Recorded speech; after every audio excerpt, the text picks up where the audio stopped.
Salut les disciples de la boxe, c'est Jean-Charles et aujourd'hui j'ai fait une petite sélection des commentaires que j'ai trouvés les plus pertinents sous la dernière vidéo. Bon, il y en avait plus de 500, donc voilà. Excusez-moi s'il n'y a pas votre commentaire, même s'il a été pertinent. Je commence tout de suite avec Agi qui nous dit « En tout cas JC, ton forum de commentaires est de bien plus haute tenue que celui de la section boxe de l'équipe, où le niveau est vraiment pitoyable, je vais le boycotter. D'ailleurs, je félicite l'ensemble de tes followers, qui même si on n'est pas d'accord, restent respectueux, courtois et argumentent. » Alors, c'est pas un tacle au forum de l'équipe, je n'y suis même jamais allé, mais en tout cas, je tiens à rejoindre Agi, et moi aussi à vous remercier, parce qu'il y a du respect, il y a de l'amour dans les commentaires, il y a de la passion surtout. Et la passion, des fois, ça divise. C'est comme ça, c'est normal, ça fait partie du jeu. Sachez qu'il y a très peu de personnes que j'ai bannies de cette chaîne. Très très peu. Pour une chaîne de 46 000 abonnés. Et il y a quelques mots que j'ai mis en spam direct. Quelques insultes que je trouvais insupportables à lire. Moi, je pars du principe que si tu ne sais pas contre-argumenter sans insulter, t'as pas à parler avec moi en fait. C'est vrai que il y a beaucoup d'échanges, beaucoup de passion. Et surtout, n'oubliez pas, respecter les boxeurs qui montent sur le ring. C'est, pour moi, ce qui doit être le truc principal quand tu écris un commentaire. Tu dois d'abord penser à ça quand tu écris un commentaire. Tu dois respecter le gars qui monte sur le ring. Maintenant, je vais enchaîner avec le commentaire qui m'a donné envie de faire une suite à la vidéo réaction. C'est Carlo B. Tu dis justement que Wilder cette nuit n'avait pas l'œil de l'assassin. Est-ce que tu crois que c'est parce qu'il y avait un trop bon feeling avec Ortiz? J'ai pas vu beaucoup de tension avant et durant le combat. Si tu enlèves la tension dans les matchs de Wilder, alors la technique prend le dessus et c'est pas bon pour lui. J'ai trouvé ce commentaire-là très intéressant. C'est un point que je n'ai pas développé dans la vidéo réaction. Les vidéos réactions doivent rester assez courtes. Et puis, bon, c'est à chaud. Souvent, j'ai du mal à rassembler toutes mes idées. Et puis surtout que je ne coupe rien. Je laisse tout d'une traite. Donc, je peux pas vraiment me reprendre. Tu vois ? Donc, c'est pas un exercice qui est facile, en fait. Mais, en général, je pense toujours ce que je dis dans les vidéos. Du coup, je pense que ce que tu dis là est très intéressant. Très intéressant dans le sens où ça peut avoir touché Wilder. Et un autre truc qui peut avoir touché Wilder, c'est la défaite de son petit frère juste avant dans la soirée.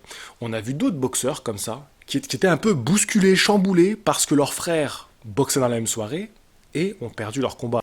Pour le coup, son frère perd par KO, et un assez gros KO quand même s'il se relève et qu'il est assez lucide. Je pense que ça peut avoir joué sur la psyché d'un Wilder qui est vraiment, comme je le dis, c'est l'assassin. C'est-à-dire que quand il dit « je veux tuer quelqu'un sur le ring », c'est une métaphore de sa boxe. Tu vois, je pense que c'est pas quelqu'un qui veut tuer un homme dans le manière au premier degré. Mais c'est un mec qui boxe pour tuer le boxeur en face de lui. Tu vois, il veut tuer le boxeur, pas tuer l'homme. Donc voilà, et je pense que oui, tu as raison, il y avait une certaine affinité entre les deux, et ça a dû impacter sur le Wilder qu'on a vu sur le ring ce soir-là. El Maghrébine, qui nous dit « Moi je pense qu'il y a aussi un facteur qu'on parle peu. C'est quand tu es en face de Wilder, et des mecs capables de KO à tout moment, tu en fais, mais pas trop.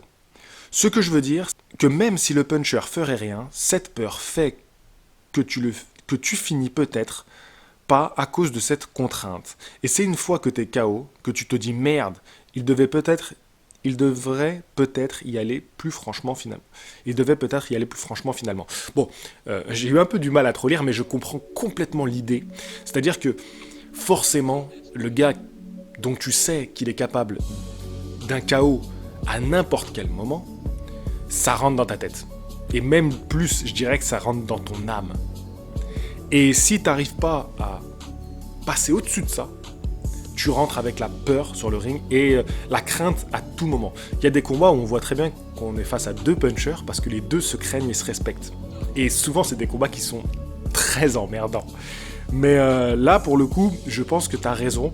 Quand j'ai reproché à Ortiz de ne pas avoir mis le coup d'accélérateur pour l'étouffer, je ne peux pas lui enlever parce que en face, tu sais qu'à tout moment, et la preuve en fin de combat, enfin à la fin du 7e round, il te met sur les fesses, quoi.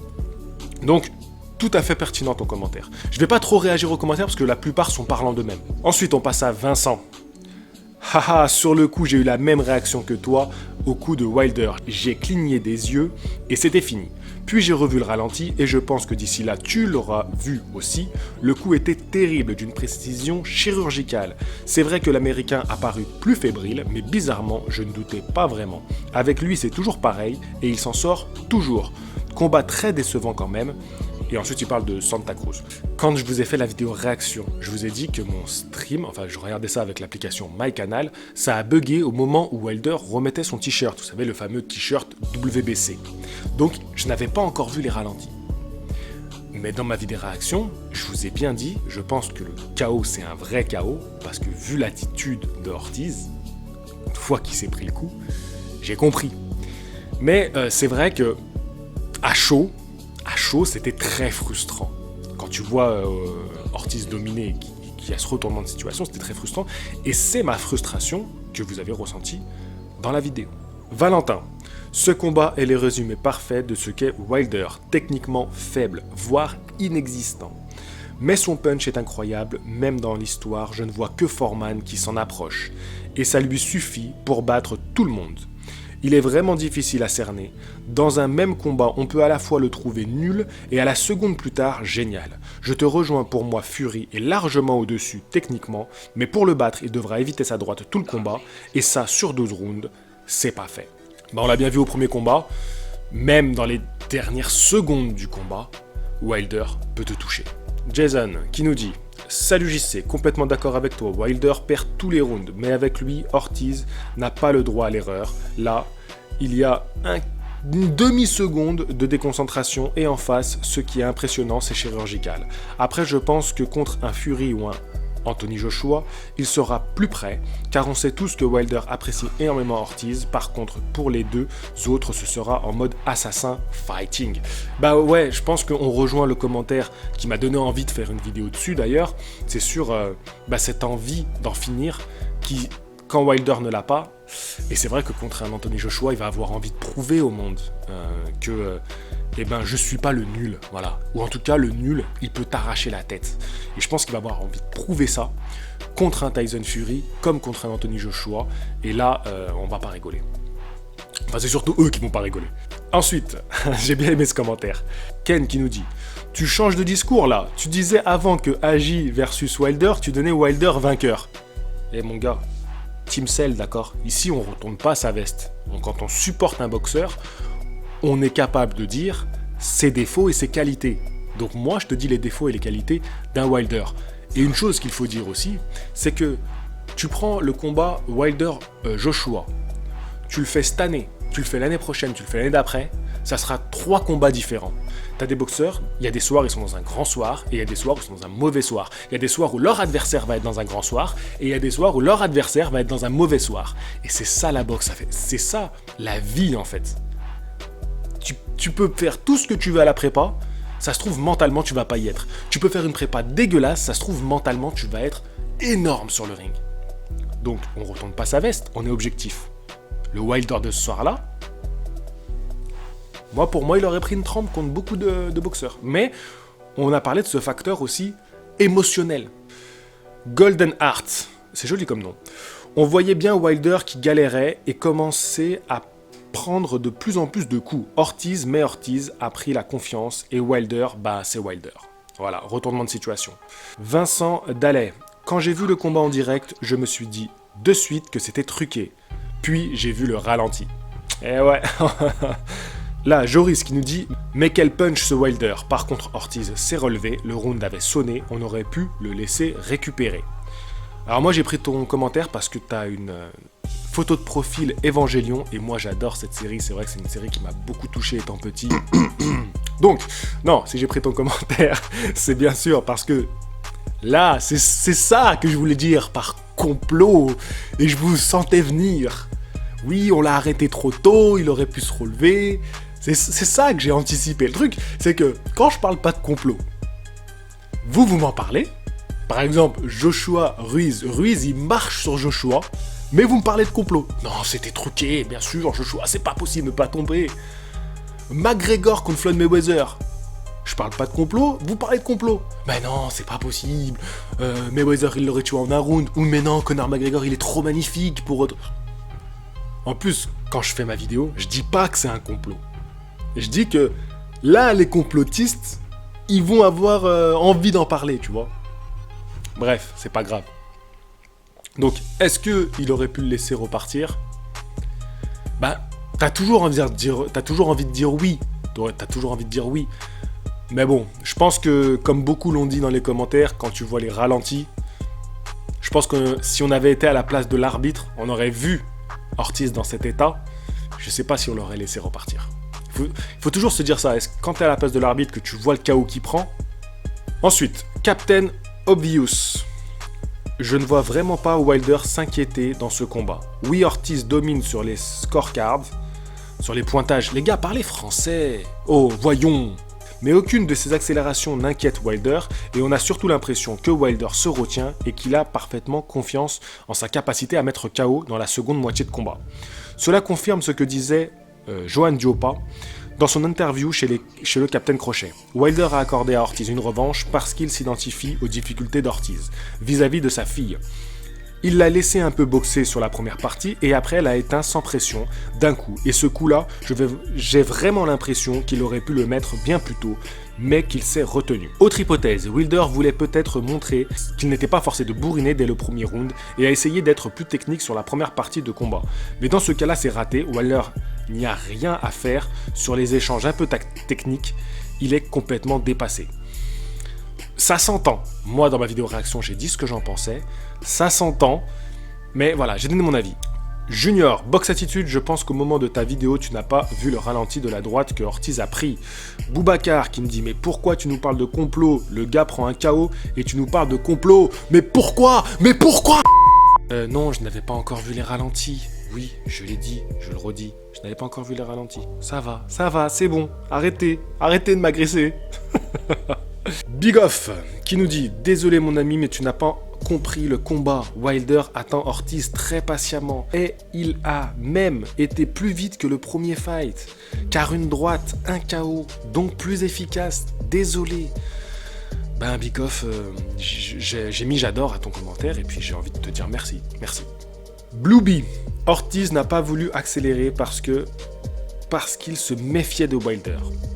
S'il avait accéléré, il ouvrait sa garde et il savait que c'était dangereux pour lui. Ça m'énerve un peu parce que il a juste baissé sa garde une fois et ça a suffi. Je suis dégoûté. Ortiz est un peu plus technique.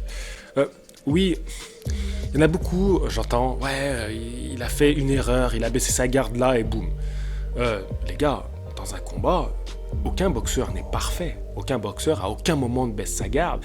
Et c'est aussi le jeu de, au moment où tu vois une ouverture, t'y rentres, ou t'y rentres pas, ou t'arrives pas à un truc. C'est le jeu de la boxe. On peut pas faire un combat parfait.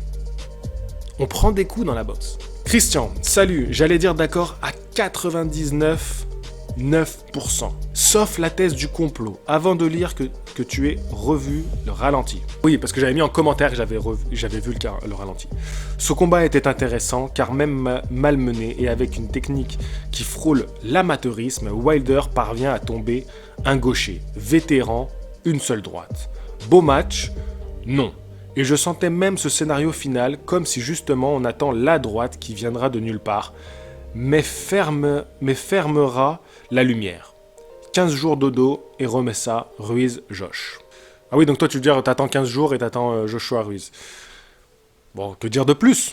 Amine N, regarde le post-fight interview, donc l'interview d'après-combat. Ça faisait partie du game plan, de la stratégie de Wilder. Oh, faut que je fasse des traductions maintenant? Arrêtez avec ces anglo... comment on dit? Merde, j'ai oublié le nom. Anglicisme, c'est comme ça qu'on dit? Bref. Quand tu es confronté à quelqu'un avec 500 combats sous la ceinture, tu ne peux pas te permettre, peut-être plus sous le coude, parce que sous la ceinture, ça veut pas dire grand-chose. Donc c'est bien de parler anglais, mais parle bien français d'abord. Je pète un câble. Tu ne peux pas te permettre d'être hyper actif, car tu perdras à tous les coups. D'autant plus que tu n'es pas spécialement au top techniquement. C'est à peu près pareil au premier combat et pareil contre Fury. Wilder n'est pas un boxeur, c'est un gladiateur. Il a laissé Ortiz faire, mais sait qu'il a besoin d'un seul punch. Un seul. Donc oui, tu peux te permettre d'attendre, d'être patient comme l'a dit Wilder après le combat. Même si tu perds tous les rounds d'avant, tu peux te permettre de faire ça quand tu es Wilder. Il peut faire ça contre n'importe quel boxeur et il s'en sortira. Et son chin, on en parle, son menton, donc sa capacité à encaisser. Le round 7, au premier combat contre Ortiz, c'est un malade. Je ne vois personne le battre. Ce qui explique d'ailleurs la raison pour laquelle Joshua l'a évité malgré... Bon, ça, je reviendrai pas sur la polémique, est-ce que c'est Joshua qui esquive, est-ce que c'est Wilder qui esquive. Je pense que tous les deux attendent le bon moment de faire le combat le plus cher de l'histoire des poids lourds. Bon, ils y arriveront pas, mais le plus cher de cette génération, voilà, vous m'entendez. Bon, je suis assez d'accord avec toi, hein, même si je te taquine, je suis assez d'accord avec toi. Wilder, gros menton, Wilder qui a... On peut dire que c'est quand même une tactique de combat d'attendre de placer le coup dur, parce que c'est sa seule tactique réellement. Mais... Bon après voilà, j'ai fait ma vidéo réaction, je dis ce que j'en pense, j'ai mis ton commentaire parce que je le trouve intéressant et que je le trouve assez pertinent. Juju PLS, salut Jean-Charles, entièrement d'accord avec toi sur le déroulé du combat. On avait un Ortiz qui menait largement au point, Wilder était quasi invisible. Même dans son regard, quand tu le vois en gros plan, tu ne sens pas la même confiance et la même hargne. Je pense que c'est le combat où il a le plus douté. Certains ont dit qu'il n'était pas très concentré parce que son petit frère Marcelos s'est fait mettre salement KO par Dustin Long quelques heures avant le... Ah, tu vois, je savais pas s'il y avait un commentaire où je l'avais repris, c'est pour ça que je l'ai dit avant. Mais du coup, toi, t'en parles. Donc du coup, qu'en penses-tu? Évidemment, c'est un monstre de puissance et il a encore prouvé qu'il peut jouer un combat sur un seul punch. C'est presque dommage pour Ortiz qui était au top et qui aurait peut-être mérité de passer devant. Donc, après, tu parles de Callum Smith. Callum Smith, j'en ferai une vidéo plus tard. Bon, du coup, voilà, j'ai pris ton commentaire parce qu'en plus, c'est bien que les deux commentaires s'enchaînent. Parce que d'un côté, t'as quelqu'un qui te dit c'est sa tactique d'attendre pour retourner la situation. Et de l'autre, t'as des gens qui, plutôt comme moi, pensent que il était dans le mal, il était malmené et il attendait que son coup dur pour retourner la situation. Tu vois, c'est... je pense que tactiquement, de choisir de subir, je sais pas si c'est la meilleure tactique au monde.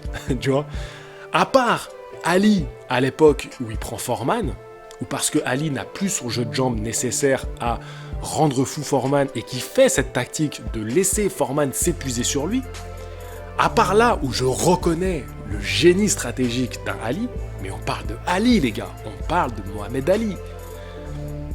Donc voilà, je sais pas, je suis très mitigé, et ah oui, pour répondre aux commentaires précédents de Amine, les commentaires d'après-combat, voilà.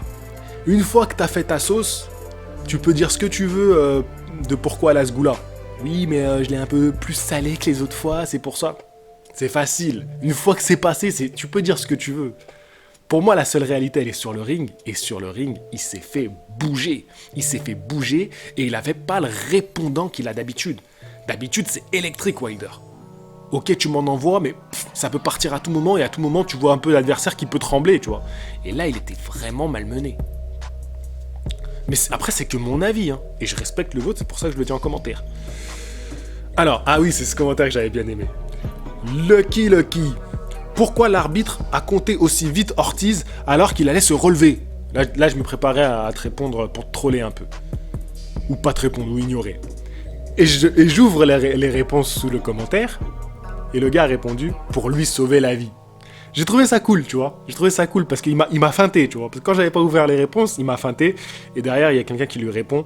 C'est pas un jeu, la boxe. Donc c'est vrai. Moi, je te rejoins, t'as raison. Peut-être que l'arbitre, il s'est dit putain, attends, peut-être qu'il va crever hein, s'il repart. Axel. Perso, j'ai eu l'impression que Wilder a essayé une approche différente, plus de patience, plus de distance, mais ça ne lui correspond pas du tout. C'est pour ça qu'on a, je pense, l'impression qu'il passe à côté. Du coup, toi, tu serais dans l'entre-deux, c'est-à-dire que tu comprendrais ceux qui, comme nous, pensent qu'il a été malmené de ouf, et ceux qui pensent que c'est une stratégie.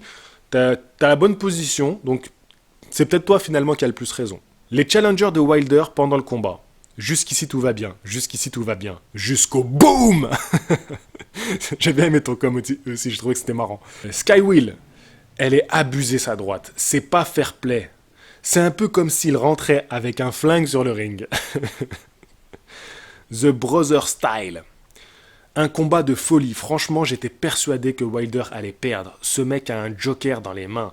Moi, j'ai vu le KO au ralenti, car en live, je me suis dit, c'est quoi ce coup? Mais tu vois ça au ralenti, et c'est un coup surpuissant. Et pourtant, il n'y avait pas beaucoup d'espace pour le placer.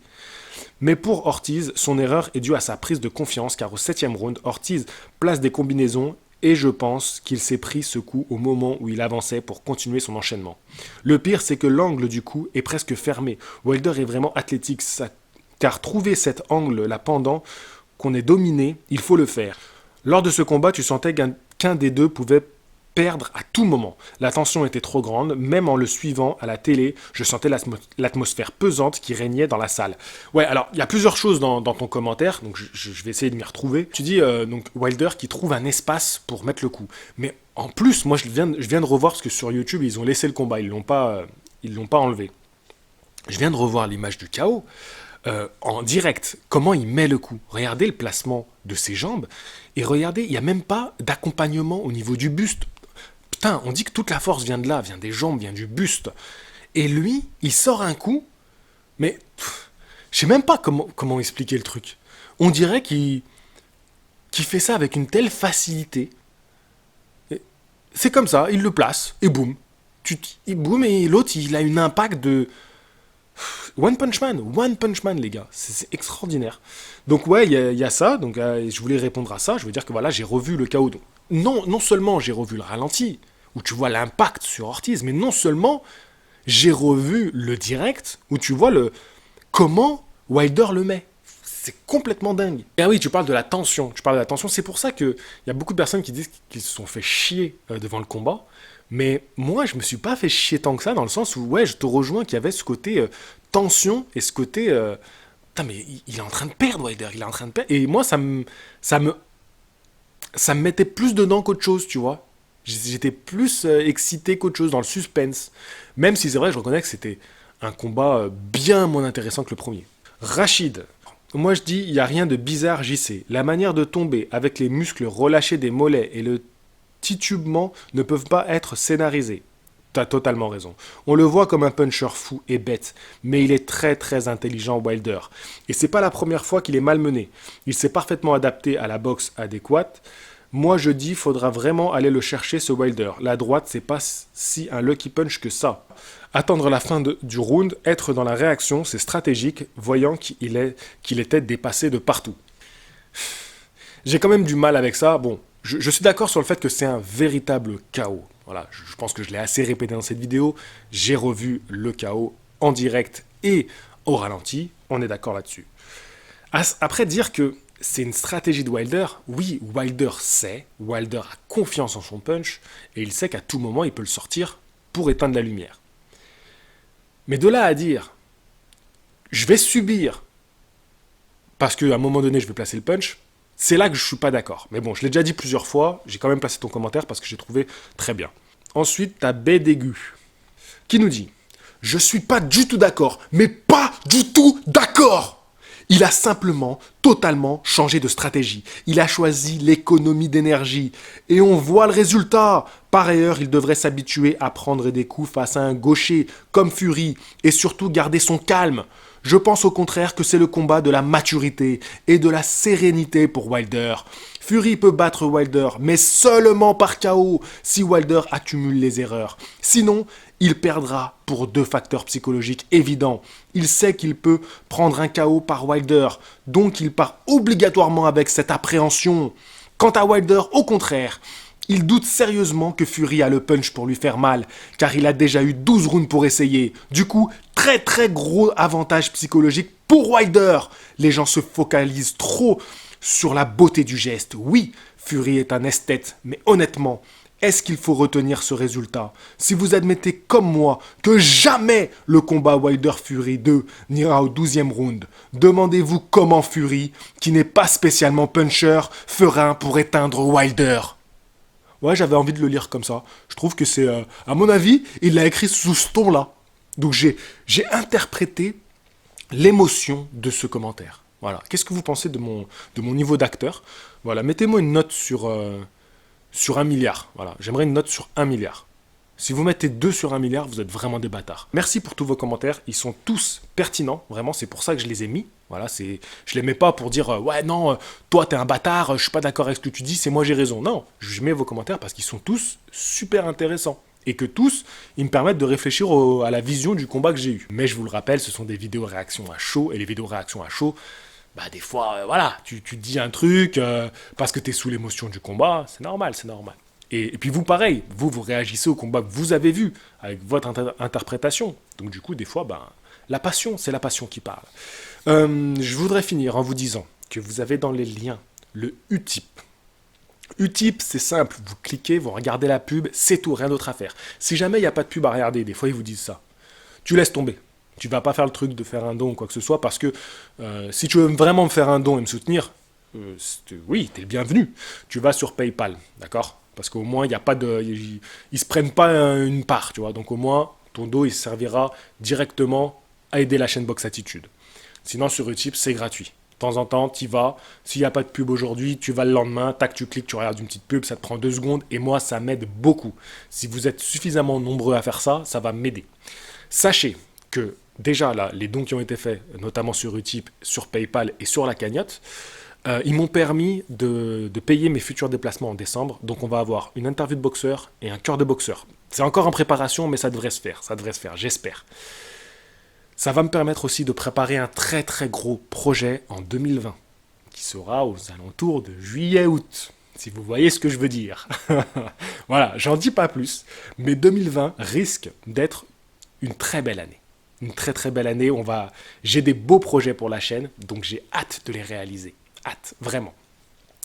Voilà, donc je finis sur ça. N'hésitez pas à aller me filer un petit coup de main. Si vous pouvez le faire, ça me ferait très plaisir. Et si vous ne pouvez pas le faire, vous regardez une petite pub. Voilà. Et bien sur ce, je vous dis à très bientôt. J'ai des projets de vidéos pour cette semaine, ne vous inquiétez pas. J'ai les idées, on va parler de Callum Smith, on va parler de Floyd Mayweather.